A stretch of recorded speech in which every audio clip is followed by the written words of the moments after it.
This is Lee with 82 Gaming 12 on YouTube channel Sons of Liberty 75.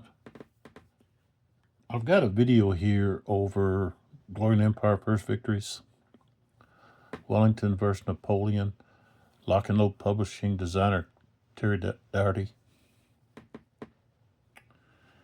And I've done probably, I did a video about the missing ravine, which got a lot of views. I think over 700 views. And I want to talk about that again because it is important if you're going to create a simulation for a battle that you get the battle terrain correct. Otherwise, the battle cannot turn out similar to the historical result. You're going to have a battle that's not the same. You take units and put them on one terrain, and then you turn around and put them on a completely different terrain, and you're not going to get the same result.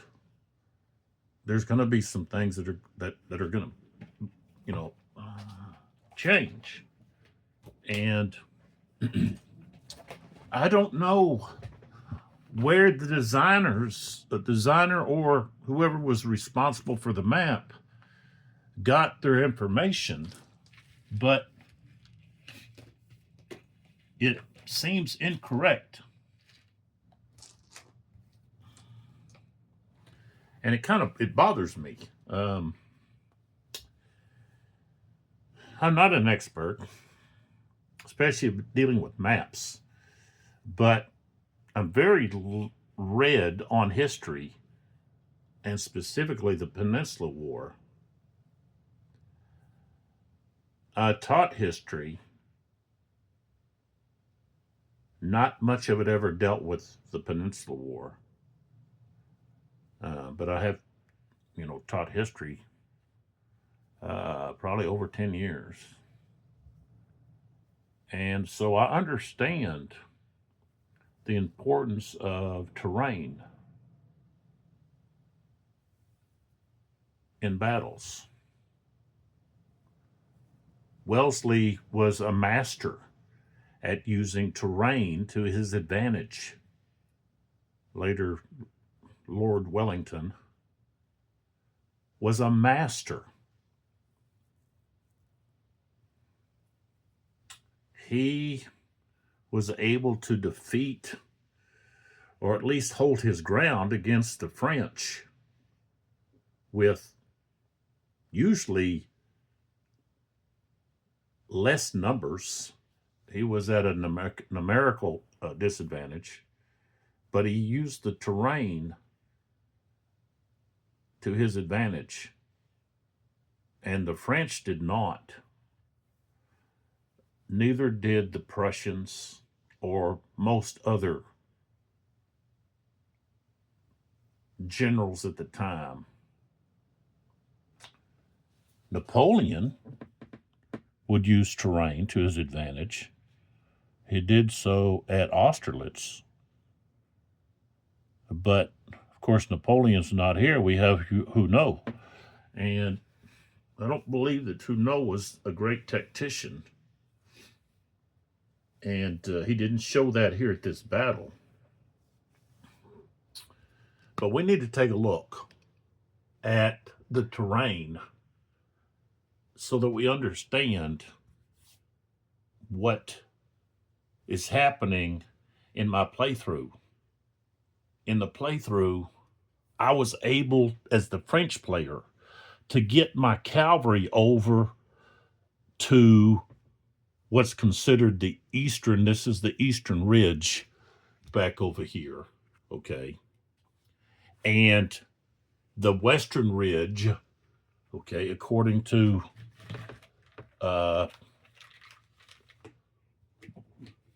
a lot of maps. This is the Western Ridge. I've seen a map where they had a Western Ridge that's back, would be back over here in this area behind Sierra. And if we look at the elevation changes and compare that to other maps, then we get a clearer picture of what is missing on this map. Okay, and what we're looking at specifically is going to be terrain that's on this side of this road going to Toledo. And on this side of this is considered a dry stream bed, even though it's colored blue, I guess, so that you know it's a stream, but it's dry, okay, according to the rules. So, and if you read the historical accounts, it's mentioned that Huno sends his flanking forces, okay, are supposed to go and attack along the eastern ridge and outflank Wellesley's forces, which means they would have to go over here to Ventosa, okay, and this is actually where they end up fighting, I believe against Ferguson and others, but the elevation changes through this area going from Ventosa down to Toledo just aren't steep enough. There should be a ravine right through here, and I've talked about that. There should be a ravine in here.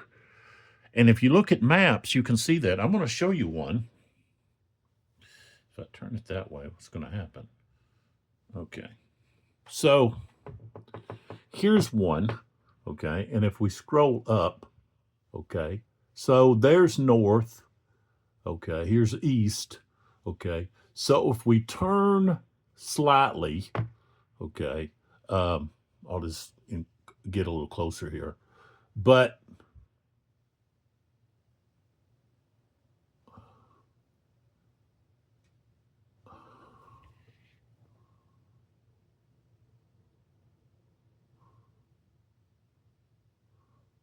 there's Vimiero right here. Okay. And then Toledo's right there. Okay. Now, you see all this in here? Okay. So Huno had to send his forces out around all of this to get to Ventosa and the Eastern Ridge. He couldn't just go straight across from Toledo to Ventosa, because if you look at that, that is harsh terrain. So here's Toledo. Here's all this stuff. And for him to get over here to this Eastern Ridge, he would have had to go through this harsh terrain. His troops would have had to march through all of that. And of course, cavalry wouldn't have been able to traverse that. It would have been too steep.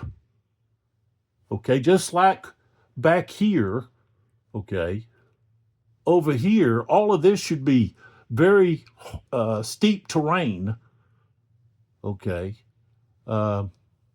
around Sierra.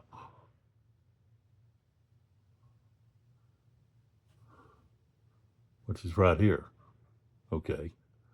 And that's one of the reasons that Huno decided not to attack the Western Ridge, okay, which is not included in this map, okay. But it was also very steep. the elevation changes. So that's a map that shows this rough terrain in here. I'm going to show you some game maps. Okay. All right, so the first game map is from Operational Studies Group, and it's not going to show. Okay, first we have to talk about scale. So each hex in this game is 125 meters. Okay. In the Operational Studies Group, I think it's like 485. Let me take a look real quick. 485, I believe, is the scale.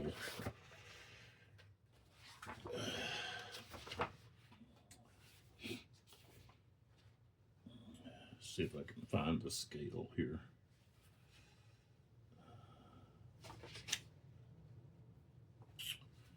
Where is the scale? Always on the back of the box. It's mentioned on the back of the box. Well, okay, 525 meters. Well, it says yards here. Usually it has it in meters. So that's probably going to be like 485 or something like that. I know it's in the rules. I don't know why I don't see it. Should be right here at the front. Yeah, 480 meters. Okay, a slope side represents a rise of 50 to 100 feet. Crest are 20 to 50 feet. So 480 meters. So approximately 4 hexes on this map. And let's pull back some more.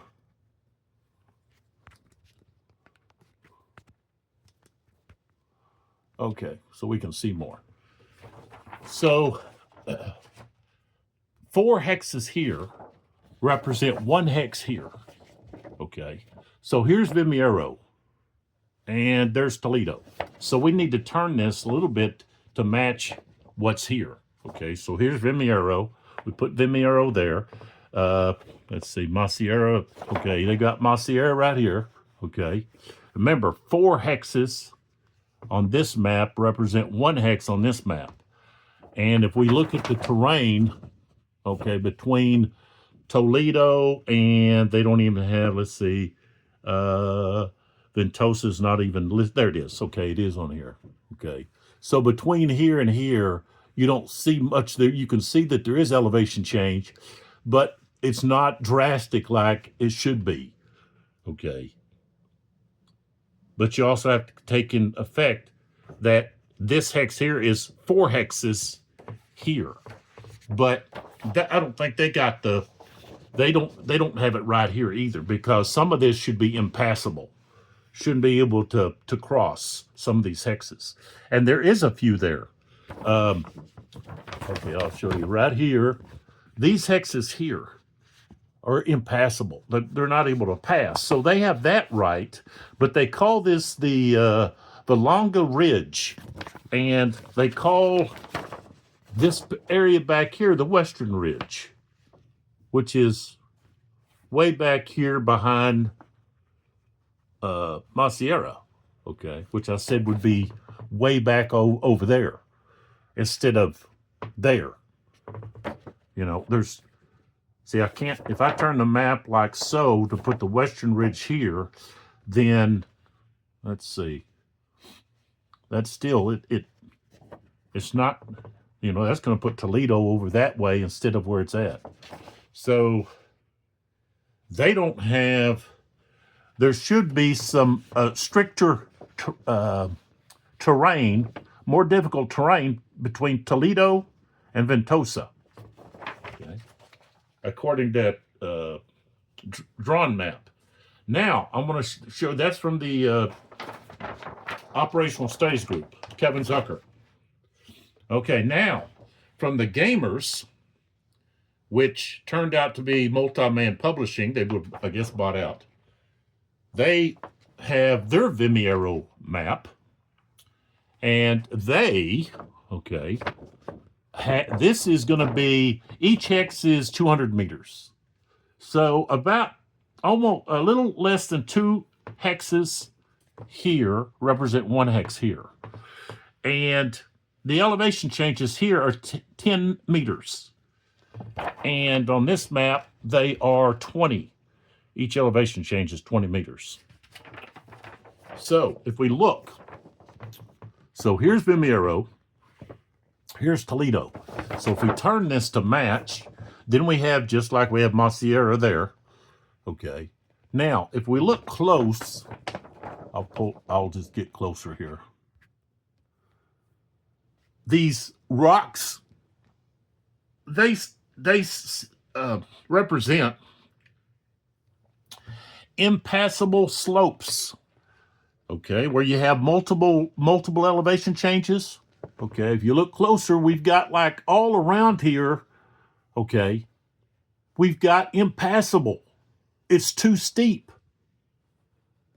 for any unit, except right here, there's this little slither here where you have very steep slope, but it's not impassable.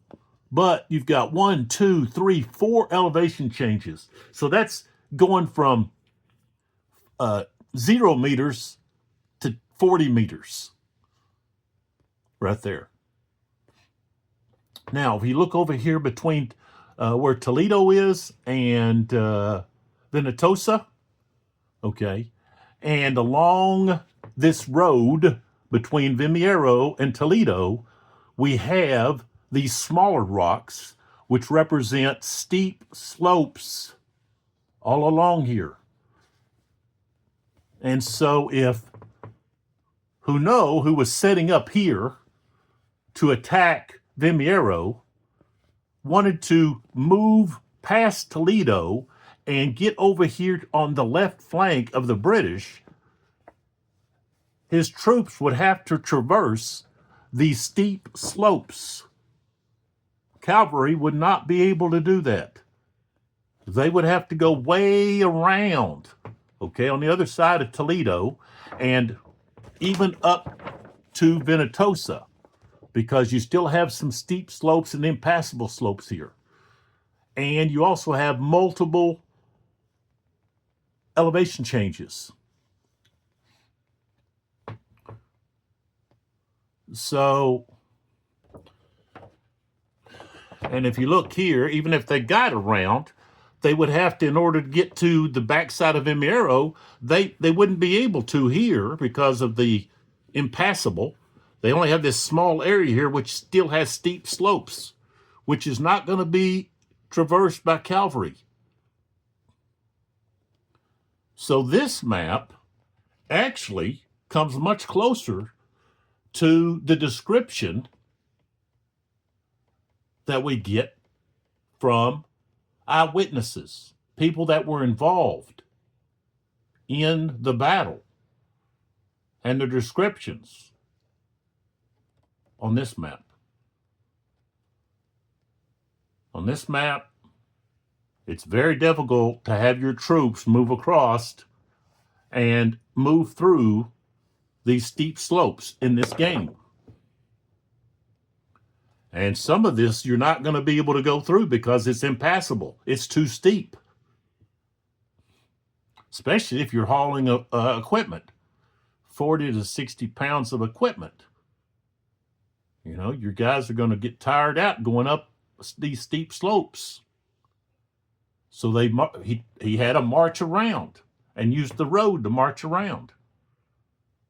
And so here's the road that goes up here to Ventosa, and then come back and attack and try to find a way to get behind. Okay, so if we look here, we don't have any steep slopes anywhere here. I looked.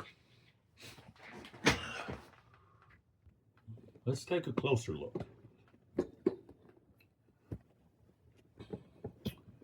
All right. So one thing is, Toledo on this map Okay.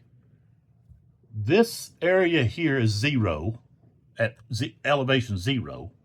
Okay. This light kind of a pale green, I guess, real faint. Okay. So 20 meters. So we go from here to here, that's 20. Okay, then we go from there up to here, that's a light brown, so that's 40. Okay, and then that's part of Toledo, and then 40, and then 60 up to the next level, 60. Okay, on the gamer's map, if I count from the lowest, which would be 0. Oh, wow, that's going to be, okay, so 0 is 1, that's 10, 20, 30, 40, 50, 60, 70 to get to Toledo. 70 meters above, well, I guess you'd say sea level, above 0. Okay. But there is no steep slopes. And there should be steep slopes on this side of this road, and there should be some on this side of that road. But between Toledo and Ventosa, there should be. Okay, so here's, back up. There's Toledo. Okay. There's Ventosa. Fontanelle is not found on a lot of these maps. But there's not any steep slopes. I'm looking here, and there's not anywhere here do I see more than one elevation change in a hex. In order to see more than one, I've got to move over here and look in this area along this river, minor river. Okay, here we have 2 elevation changes, but really it's only 1 right there. You know, a slight one. So right here, this hex here has 2, but really you could say, well, it's only got the 1, you know, right there, and not count that one. So you'd have to go actually right over here. Here we've got 1, 2, 3. Okay, elevation changes. Okay, so there's, okay, so you go from here, and if you move to here, you've got 2 elevation changes, which in the movement, okay, 2 elevation changes is going to be causing a morale check, because it's considered a hexite obstacle. Infantry is going to cost 2. Okay, cavalry 4. Artillery can't cross that. Now, if you get more than 2 elevation changes, then it's going to cost all of cavalry, all of their movement. And of course, artillery can't. But there's not anything that's going to say, okay, you can't cross. Okay, except for artillery. And there's not anywhere. I don't see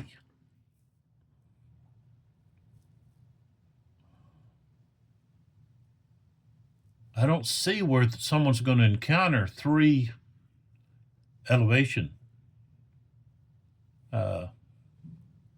changes within a hex.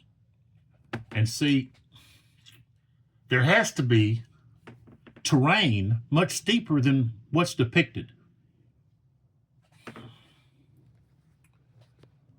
which affects the battle. Because what's already happened in my playthrough, is I've already told you, the cavalry they just rode right across from, okay, they started from back here.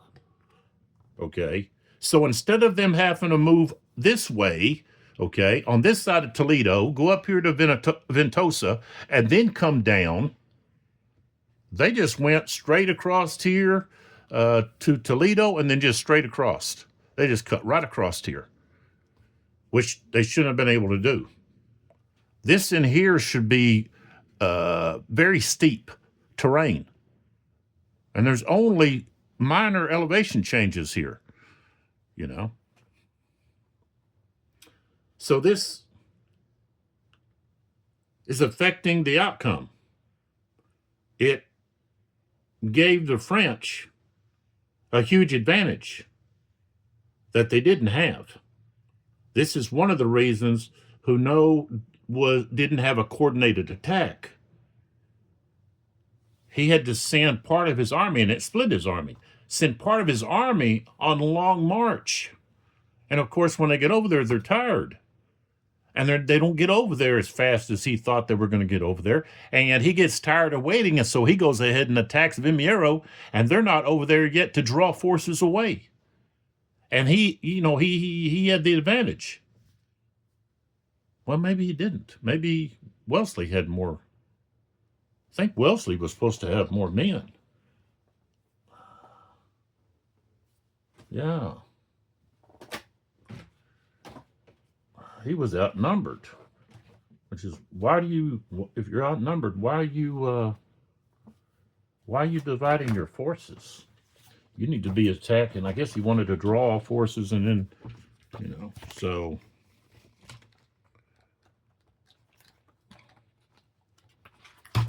Yeah. Let's see here. What do we got?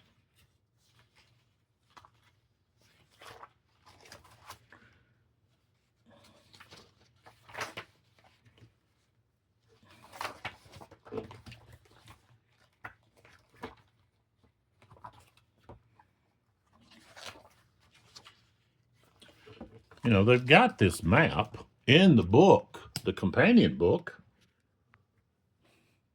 And I've already shown this. This has got to be there's got to be Toledo. Okay. And then Ventosa's right there. Okay. And if you look at this, you got all these lines, and you've got this heavy brown line here. Okay. That runs through here. But, okay, so this is where Huneau set up his attack. Dolmiers, Kellerman, who was the second. Okay, over here we got Solinac. Okay, but look where they're at. They didn't attack across this way. They didn't march through here. Okay, they went by the road over here to Ventosa. Or Ventosa, not Ventosa, but Ventosa. They had to go a long way around. I think they actually went this way. It says track of. So that's actually where they went. They went way out here. Okay. Way on the others. Past, they didn't go through Toledo. They were way out here and around.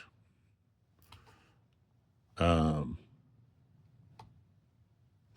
marched down this road and had some forces march. Well, I guess he had some that went this way and then over this way, went to Toledo and then across, because I can see the looks like the markings of where they went. It's kind of hard to tell. This I know this is the Solinac. Here's his track. It even says track of. But they had this, and yet they didn't get it right on their map.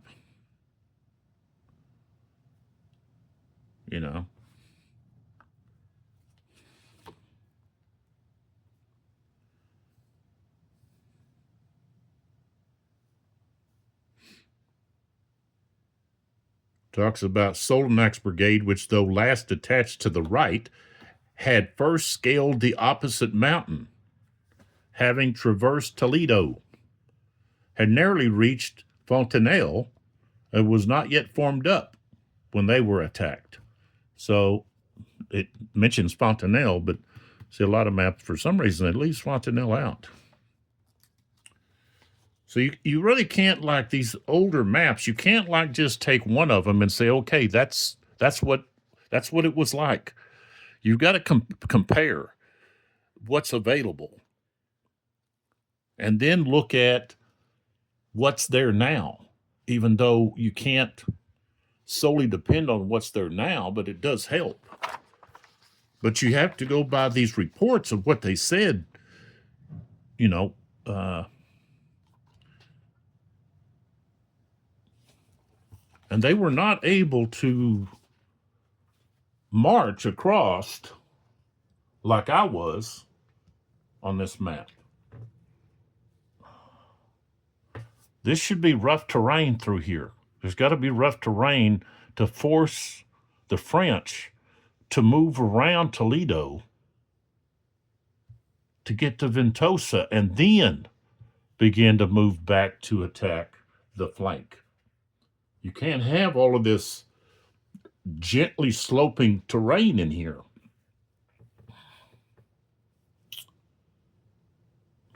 Oh, I was still looking for the numbers of who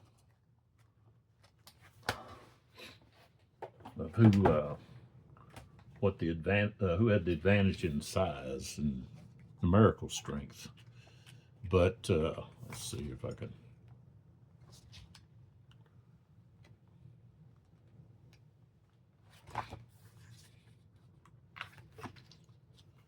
Should say in here.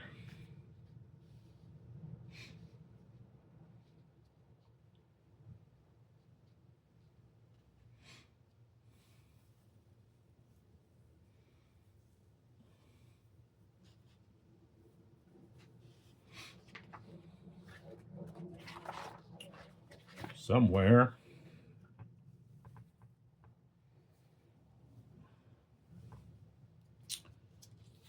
Where's the historical part of it here?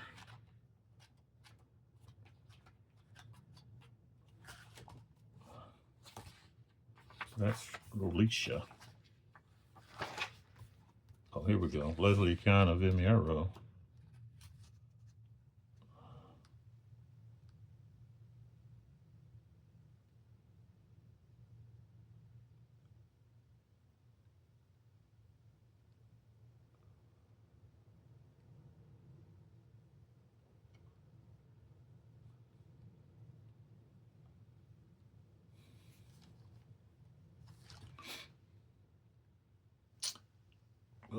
Talks about here in Leslie's account that Ferguson, who was posted on the heights to the left of the town and towards which the enemy's column was pointing, our men were directed to leave their knapsacks in the camp. On reaching the foot of the heights, the road was found to be so steep and heavy that 2 companies of the 29th Regiment were ordered to assist in dragging the guns up in addition to the artillery horses. So once they got up there, they moved along the edge of the heights, which sloped abruptly to the valley below. Not gradually, but abruptly. So, and to the left, that would be the eastern slope. They're talking about the eastern slope over here. So, I don't enjoy pointing this stuff out. But I also can't ignore it.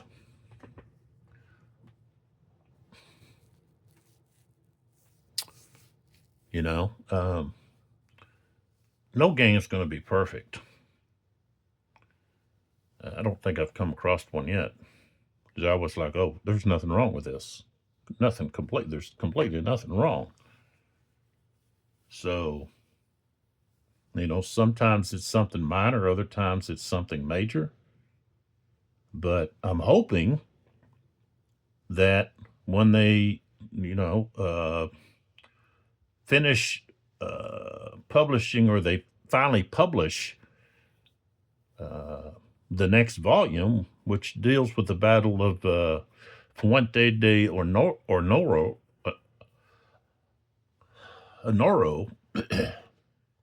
Fuentes de Onoro.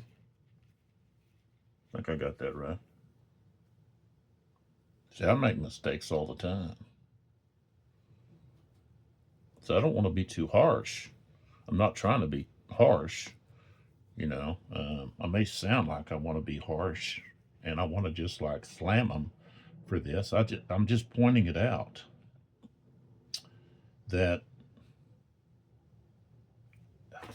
I don't know. Maybe they can prove me wrong, but what I read, and even in their own companion book, and what I see on other maps, we've got a discrepancy here. We've got something that's missing, that's affecting the outcome, that's giving the French an advantage. And it could be easily, fixed. Like I said, they have these things they've made. They could make some of these that represent, that show, steeper elevation changes, would show like, it could be a pretty good size. You just slap it down, and, yeah, it could move a little bit, but, once you put it down, if you're on plexiglass, you put it down, put the plexiglass over it, it's not going to move, and that could represent, that could fix the elevation. Maybe you put in, shaded area, or, crosshatches or something. I don't know, something. But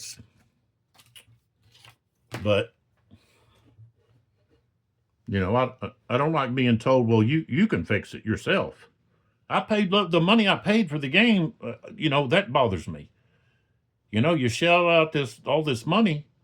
That's the same thing I have with Kevin Zucker.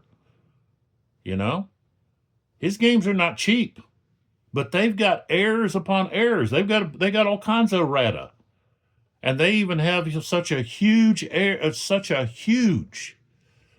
glaring mistake in night movement. And when I pointed it out and discussed it with him, he just told me, we'll just do a house rule. Because he didn't care, because nobody else cares. I guess nobody else is intelligent enough to even notice it. And how did Zucker and all of his playtesters and developers not catch it? All these years, which I brought it up years ago. And so I stopped buying his games because I don't want to pay all that money, and I can't even move my units on the map to match what was done historically at night. You got night movement, but you're not going to go anywhere because it's flawed. And I even explained it. But no, didn't want to acknowledge it, because hey, it would show that, hey, you've really messed up. Your night movement is screwed. It doesn't work. But no, they don't want to mess with that. Nobody else is going to bring it up, apparently. But if you're trying to play Le Portrait in danger, okay, Paris in danger, and you're trying to get your forces, Napoleon's forces, from one side of the map to the other, like he was able to do, and he did it at night, you can't do it. And it's the same thing in that 6 Days War, which is a grand operational. Same thing. I've discovered that because he's got the same night rules. So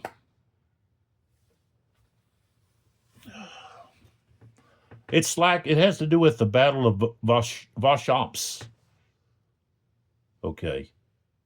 And how Napoleon is able to get over there. I think it's Vauchamps. Maybe it's something else. Maybe it's, no, I don't think it is. But, well, even then, he can't get to Vauchamps either. I mean, it's because, Napoleon was able to move his forces at night so well.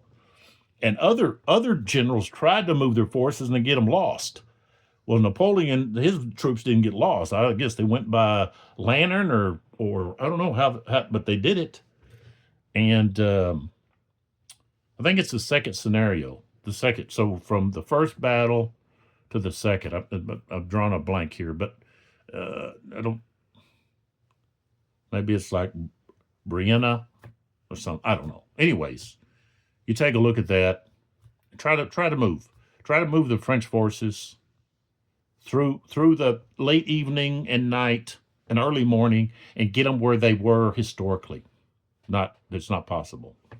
Not with the rules set up like it is. So, I've just played the games and I come across, I'm like, wait a minute. Something's missing. Something's not right.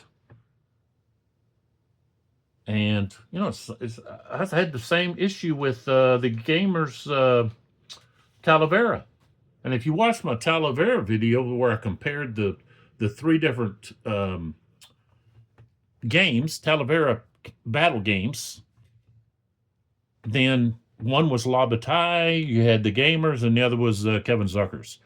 Except Kevin Zucker's, of course, operational. But how I got so disgusted with the gamers, Talavera, because you've got these orchards, but cavalry can't do anything in the orchards. And yet, historically, they did. But yet in the game, you can't. They're useless. In orchards, they're useless. But yet, they weren't useless in orchards. So it's like, well, how can I play this game when, if you have the historical setup, why did they have cavalry over there in the orchards if they were useless over there? It's and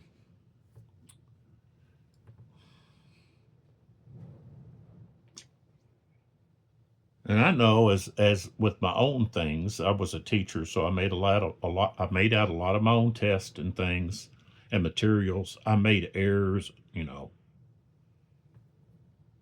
but I wasn't I was not getting paid big bucks to do that. I also didn't have help. I was doing all that alone. I didn't have others to proofread and do all of that, which they've got these guys, Lock and Load Publishing. They've got proofreaders, they've got game testers, play testers. I don't understand how they don't come across these issues. It's like, okay, look at the board. Okay, I'll take these off.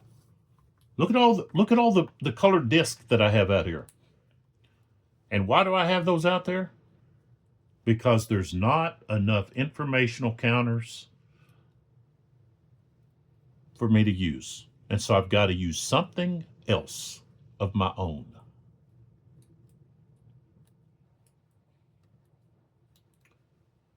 Do I still think this is a magnificent game? Yes, I do. Does it have some flaws? Yes, it does. That could have been easily fixed.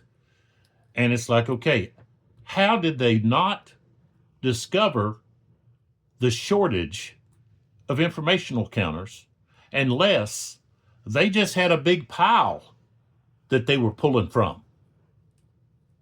And they didn't test only what was in the box. Or they did not play through a whole battle. They played maybe the Rulicia scenario. Maybe they didn't even play through the Vimiero scenario. I don't know.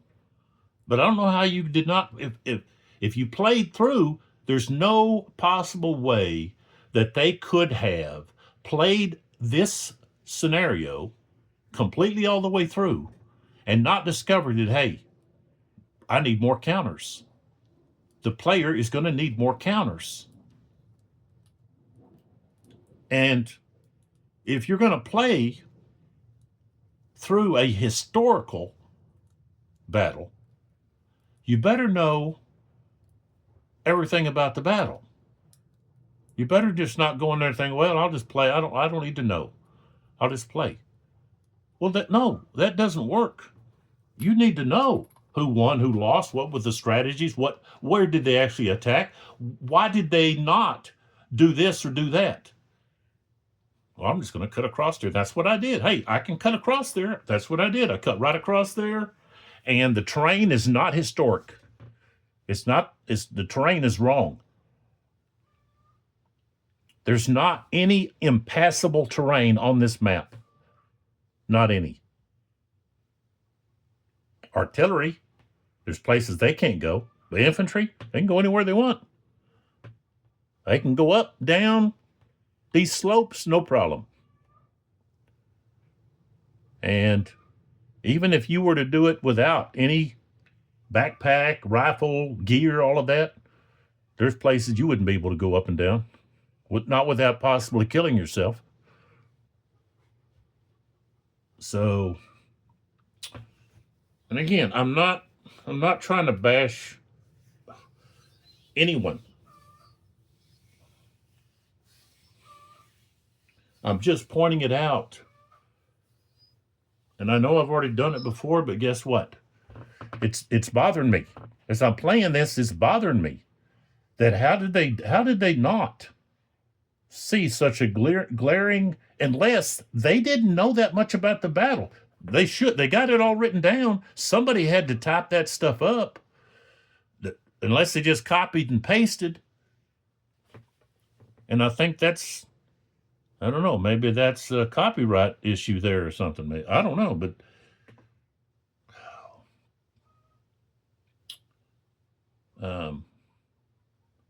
you know, you just, somebody had to, but maybe they just weren't paying attention. They read the words, but, you know, they looked at the map, but I don't know. I mean, surely I'm not more observant than some of these other people that should have been involved in. If you've been making games long enough, you've had enough customers complain about certain things that you would like, hey, you know, be sure that we get this right. Because if we get it wrong, it could kill the system. Because people are like, hey, you know, well, I don't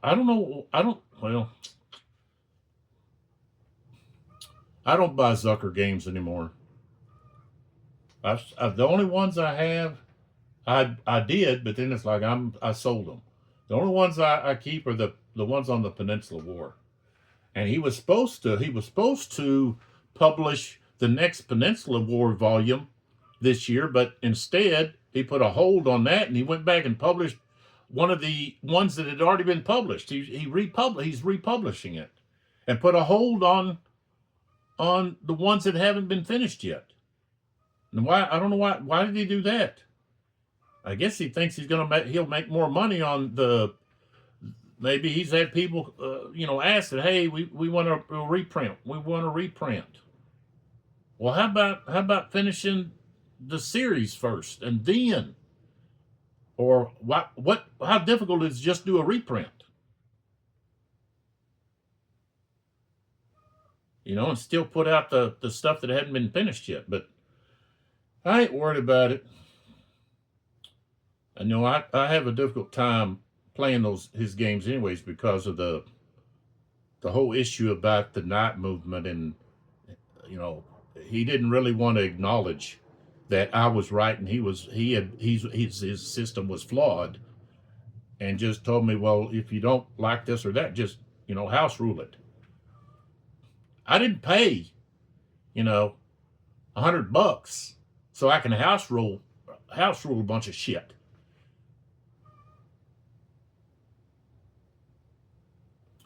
I pay these big bucks. I expect things to be right.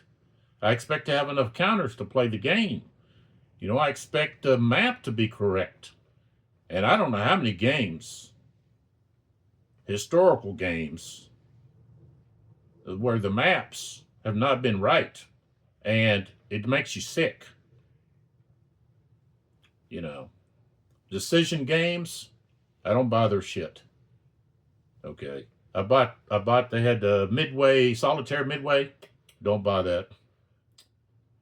I tried to explain to them that they've got a big flaw in that game with the Japanese. and combining. They don't have the valves and the cates separate. They've combined them into one counter. And so, but they don't do that with the American forces. They still got the Wildcats. They still got the torpedo bombers, planes, torpedo planes, and they still have the dive bombers. But the Japanese, no, they combined planes into one counter. Well, if you stop to think about that, don't take long, but you stop to think about it, it's flawed, and so greatly flawed. It greatly weakens the attacks, and not only that, but just the ability of the Japanese player to attack different targets. And so when that counter's flipped, you got like double losses instead of what should. I just, and I tried to explain that to them, and they just didn't. No, I'm sure they didn't want to hear it. They didn't want to hear that there's a big flaw there, and of course they got another. It's not Midway. It's whatever it is. The next set in the series, I guess they're doing, whatever it is, they'd probably do the same thing. But I'm not buying it. And I could talk about Sound of Drums and their ILAO. And, I think they rushed that out without enough playtesting because they had just a lot of errors in their combat charts and just the whole system. They didn't do enough playtesting, I think. And so they've had to rework the whole combat chart. And it still has things that needs to be tweaked. And I don't know if they've got the Quatre Bras with another battle combo was coming out. And I don't know. I just wonder if they're going to get it right.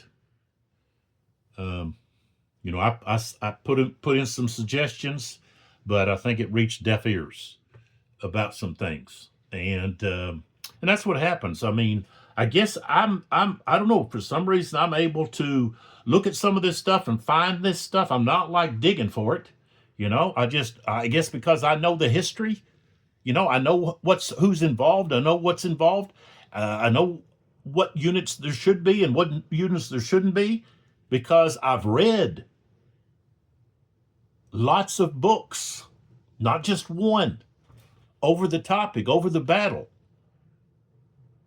But it's discouraging to pay the amount of money that these games cost now, and you have to encounter these issues. And it detracts from your enjoyment, at least mine. Why do I have to use my own stuff now? Now I have to remember what the green disc is, what the yellow disc is. And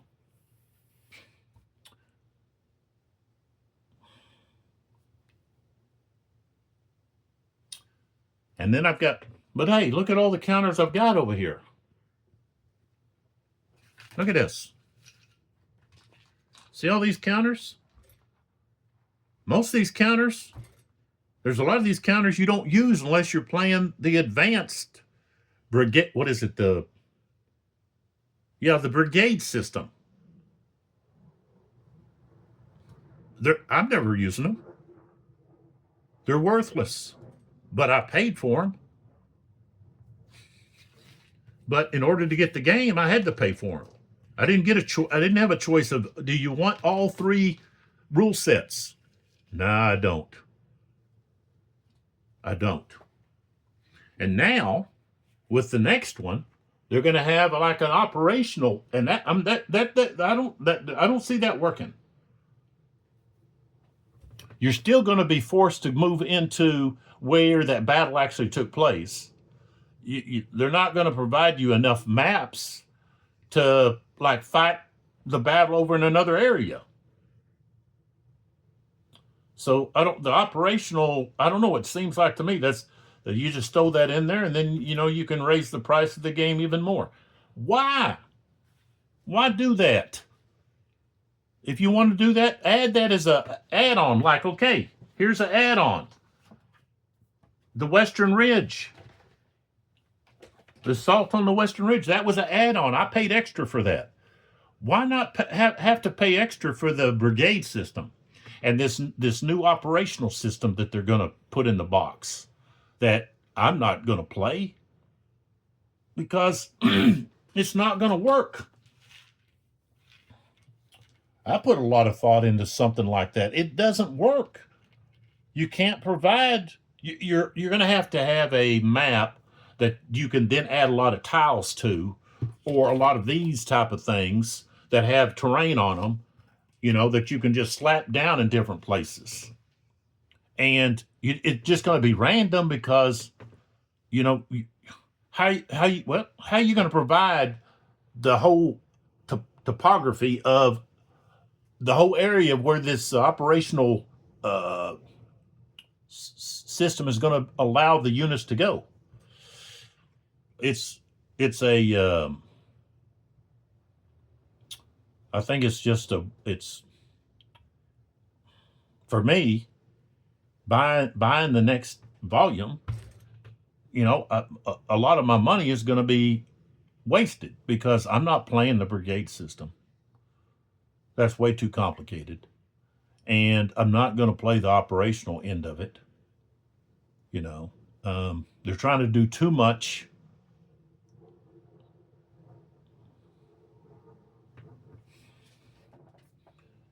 in the game,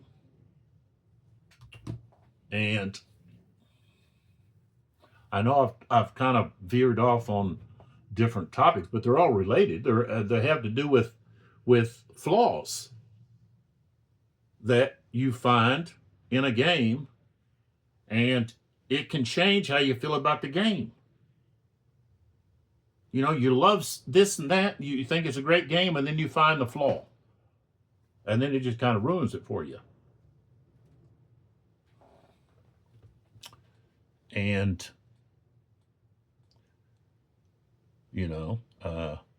this is an amazing grand tactical system, but when you're having to put your own counter, you're gonna have to come up with your own way of identifying a counter that you do not have enough of. Then all of a sudden now your all overall enjoyment has diminished. And then when you find a huge flaw in the terrain that's going to affect the outcome, the French really have a really good chance of winning. They're spread out pretty thin, but they've put a lot of hurt on the British forces so far. 1, 2, 3, 4, 5, 6, 7, 8, 9, 10. Well, yeah, 9 battalions. The French have lost 1, 2, 3, 4, 5. They've only lost 5. I don't think they've lost. Let's see. They haven't lost any cavalry. And of course well, I didn't count the Portuguese infantry. All but one is gone. So 1, 2, 3, 4. That's 4 more. So now we're at 13 battalions, and there's several companies of Green Jackets that have been eliminated. And let's see, 2 artillery counters, 2 no artillery losses with the, well, there's another unit there. So that's actually 13, 14 battalions.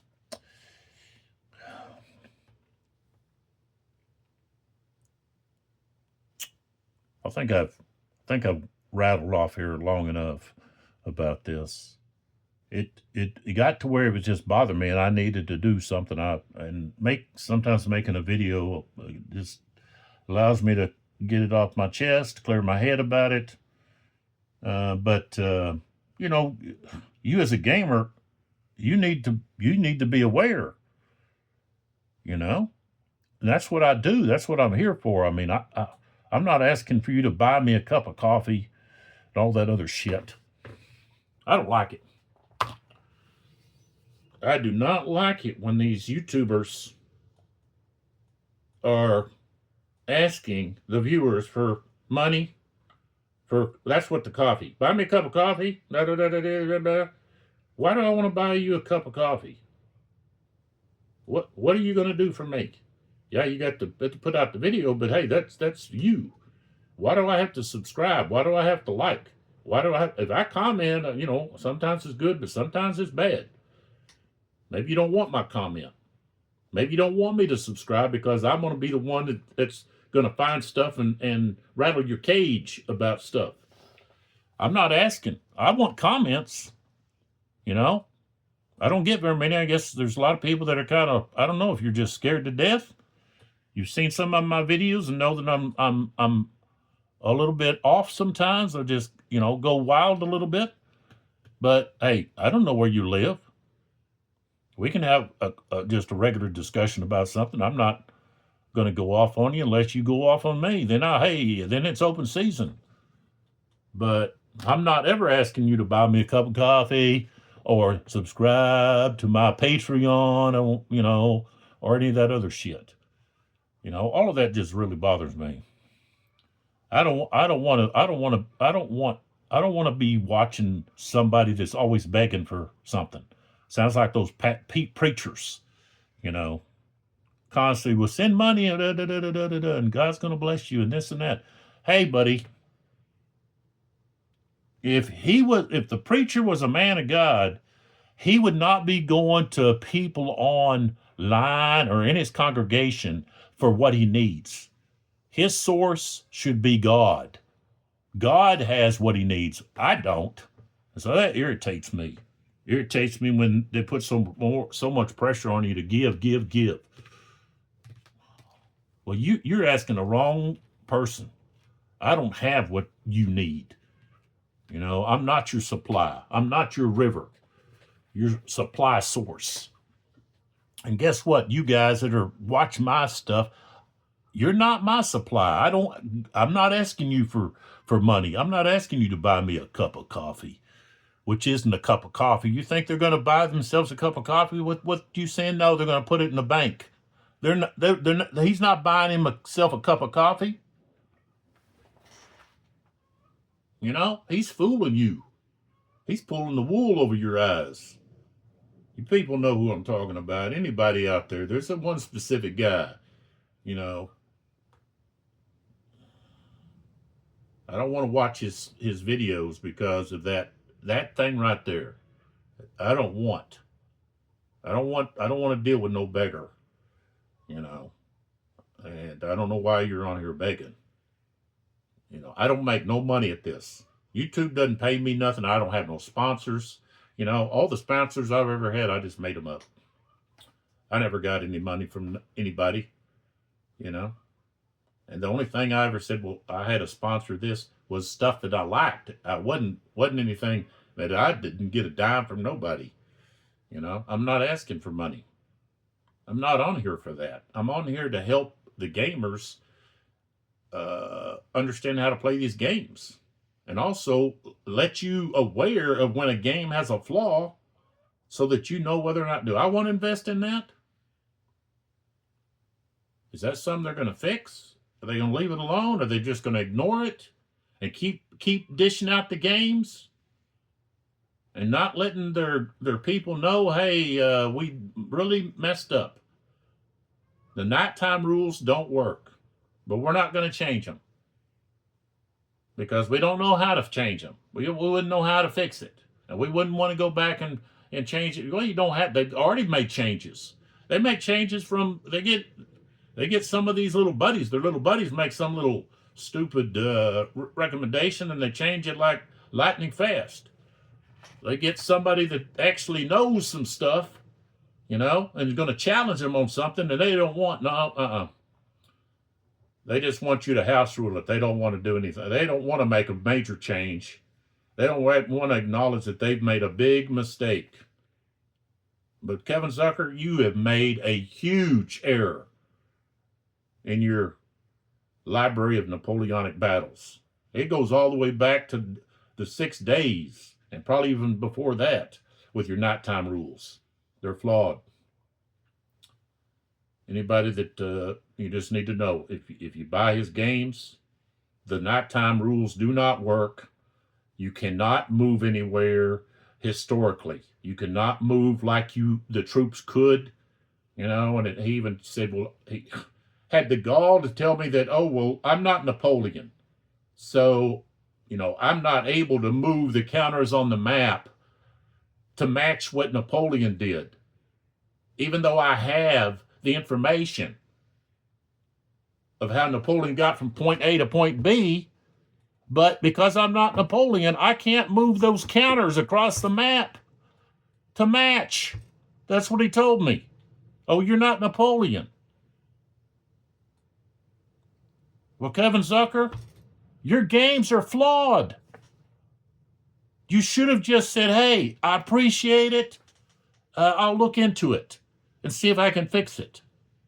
But no, oh, you're not Napoleon, just house rule it if you don't agree. Well, you know what? I'm not buying your shit. How about that, Kevin Zucker? I'm not buying any more games from you. And the ones I have, even the Peninsula War, I'm thinking about, hey, either taking them out and burning them, or I'm gonna put them on eBay and sell them. So you lost a customer, but you don't care. Big deal.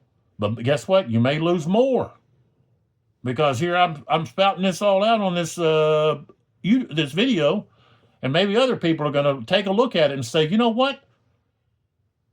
Lee's right. And there may be some that say, oh, no, I'm sticking with Zucker. He's been making these games. He knows what he's talking about. And you're going to be true as can be. And guess what? I don't care. Go ahead. And if you find out that, hey, you did have a big flaw, I don't need to hear about it.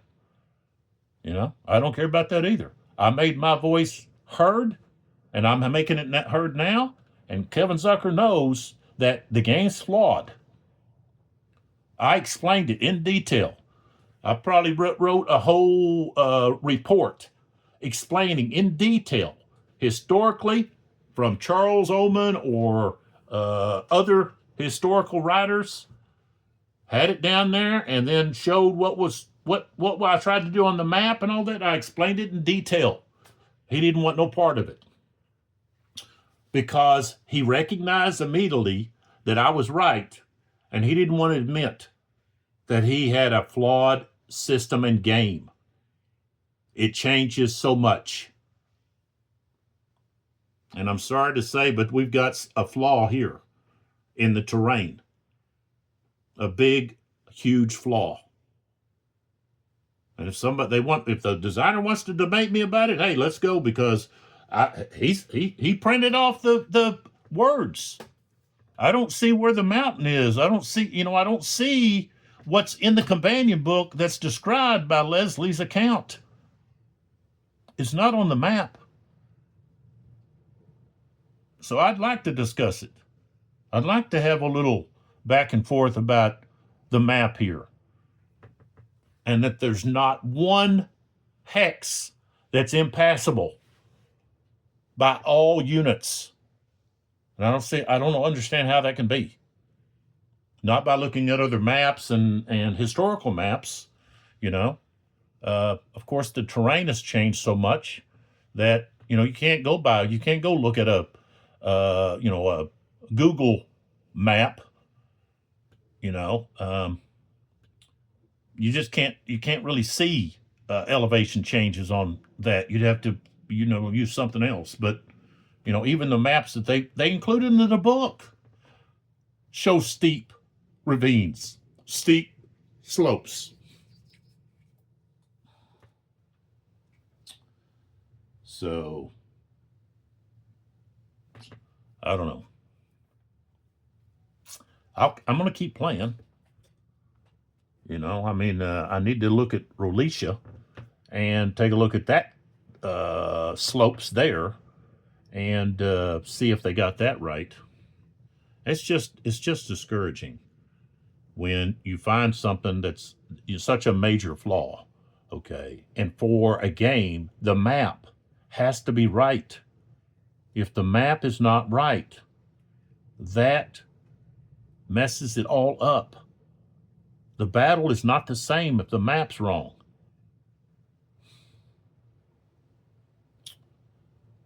You've got to have those hex side obstacles that were impassable. They've got to be there, or the ones that are so steep that cavalry cannot cross. And I don't even see over here between Toledo and Fontanelle or Ventosa not one hex that's got a multiple. I have to look back here. Maybe I'll do way back here, which shouldn't be way back here. It should be way up there. Of course, there's not any in this area, over here between where these, right in through here. In this area here, nothing. There's nothing there to limit. They're able to just to move right across that stuff. So cavalry, when they're moving, cavalry across one contour line is +2. 2 contour lines is +4. Okay, so you're here, you move there, that's only +2. Okay, up here, +2. Right here, +2. Right here, +2. I don't see anywhere where they're going to have +4 in this area. And definitely don't see greater than 2 contour lines.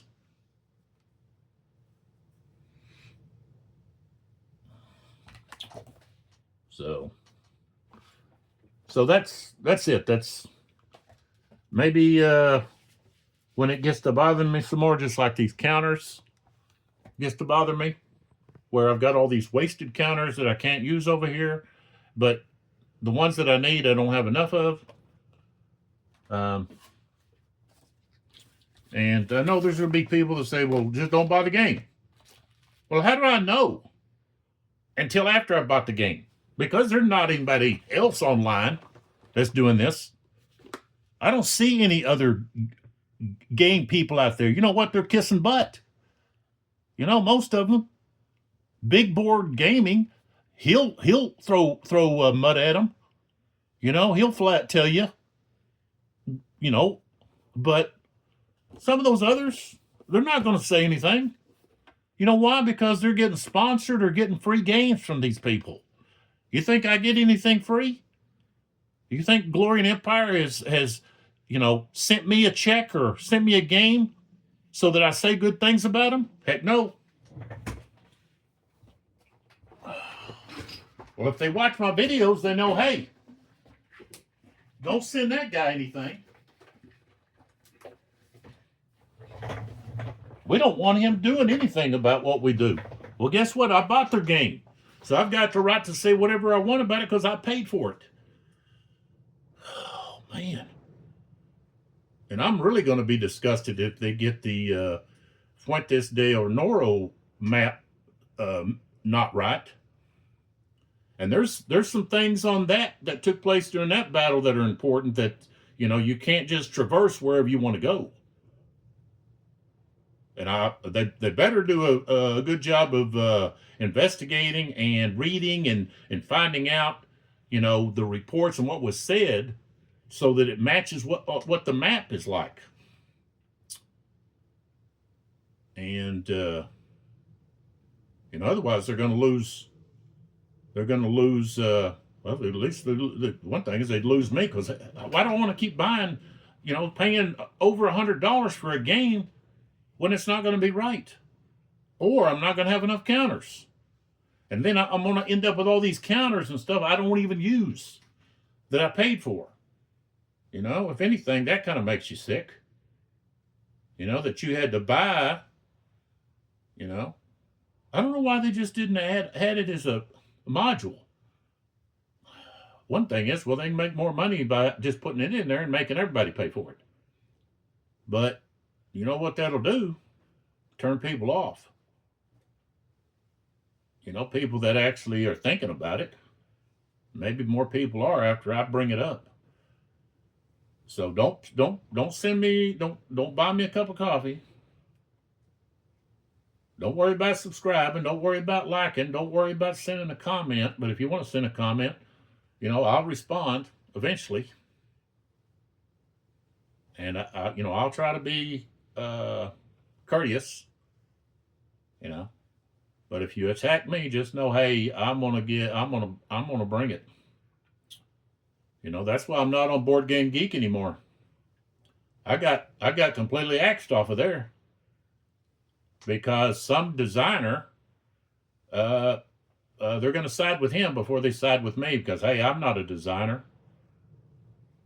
I've been on Board Game Geek a long time, and this person attacked me, and so I unloaded. And Board Game Geek didn't like it because that designer complained, went to Board Game Geek and said, hey, this guy said this, and this, and they just got rid of me. So you won't see any of my stuff on there. You won't see me talk about them unless I'm throwing mud at them. But yeah, be careful who you get in an argument with. If it's a designer, hey, they're going to side with that sorry bastard. So, I got nothing good to say about Board Game Geek. I could do a whole video just on throwing, not only throwing mud, but just stomping on them. But hey, I don't need them. And the thing is, they're losing out because I posted all kinds of stuff on there. I used to post videos and things like that. But hey, if you're going to attack me, don't think that I'm just going to take it, because I'm not. So,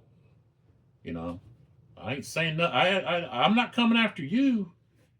You may not like what I have to say on here, but hey, I'm not attacking you personally. Kevin Zucker, of course. Some of these other people, of course. But that's between me and him. If he wants to attack me, come on, Kevin Zucker. Because I'll just, do video after video about the big flaw. Let everybody know. They can do it. They can find it out on their own. They don't need me. I can point you in the right direction, and you can just go right off and investigate. And if you can discover a way to get over there, I don't. You did it without following the rules. I'll tell you that. But yeah, anybody that wants to come on. Let's go. If you want to come, let's go. Come on. You want to throw the first punch. Zucker already threw the first punch. I was just bringing something up, and he just wanted to be a smartass and say, well, you're not Napoleon. Well, you're a sorry-ass designer. Just to say that, oh, you're not Napoleon. I don't need to be Napoleon. I know what Napoleon did. I can read the reports. I can read the history. That just burns in me that, hey, I'm not Napoleon. Did I say, hey, I'm Napoleon and I can't get it over there? No. That's a smartass remark. That's someone that thinks they know it all, but they don't. I think he thinks he's the Pope of Napoleonic history. And his games are just perfect. They're bland. It's that old system of just basically pushing back and forth, and he has all of this these articles about white bread and fruit bread or something mess. Trying to explain how they don't work. It's boring. It's like 70s, and it hasn't ever changed. And all these other people come up with all these innovative ways, and he's still throwing out the same old stuff from 1970s. But just to tell me I'm not Napoleon to explain away his big flaw. Not willing to say, oh, let me take a look at that. Nah, he don't want to even take a look at it. He don't want to acknowledge that it's a flaw. Hope you see this, Kevin Zucker. Hope you challenge me and say, hey, you're completely wrong. Because, hey, we're set up the board. And I'll watch you move those units. And you can't do it either. So you're not Napoleon either. So only Napoleon could do it.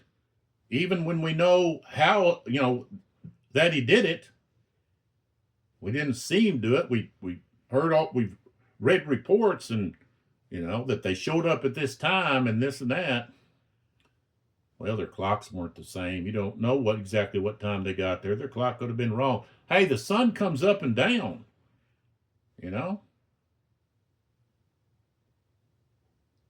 But even a couple of hours, we're talking about a lot more than just a couple of hours, discrepancy. It's just very disappointing when you pay a large amount of money, and for some people, it's not a big issue, but for other people, it's huge.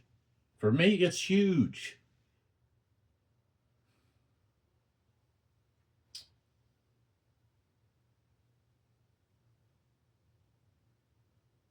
It's disappointing. You have these high expectations.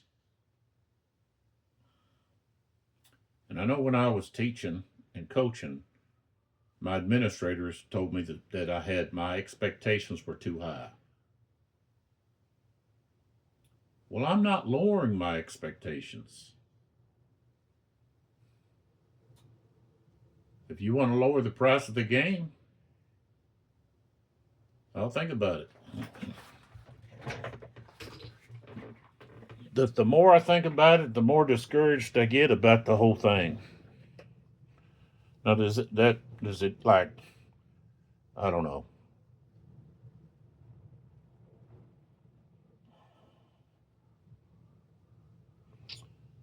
When you realize you put so much time and energy into something, and you realize that there's a flaw, it's discouraging.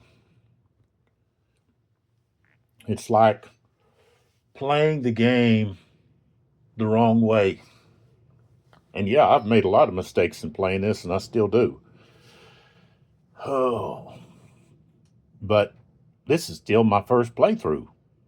I haven't finished my first playthrough. And I have other games that I'm looking at and wanting to play, and all these Napoleonic battle games systems overlap in certain ways, and then they're completely different in others, and it's hard to keep all that straight. But I try to point out when I've done things wrong or I'm doing things wrong, so that you are able to maybe play more correct. So, but anyways, that's the whole flaw that I find, and the terrain is something that's really been bothering me, and it's ever since I noticed it, picked up on it. It's just, and so I just had to make another video. If you don't want to watch the video, don't watch the video. If you watch this far, you've already watched it. But just know in the future, I might do another one because it's still bothering me. You don't have to watch it. You already know, hey, he thinks there's a flaw in the terrain. You know, and you may say, well, I think he's crazy. What difference does it make? It makes a huge difference. You know, if you know anything about history, about battles, you understand that terrain was very important. So, all right, I'm going to get back to the actual playthrough. The next video will be the 1340 turn of the British phase.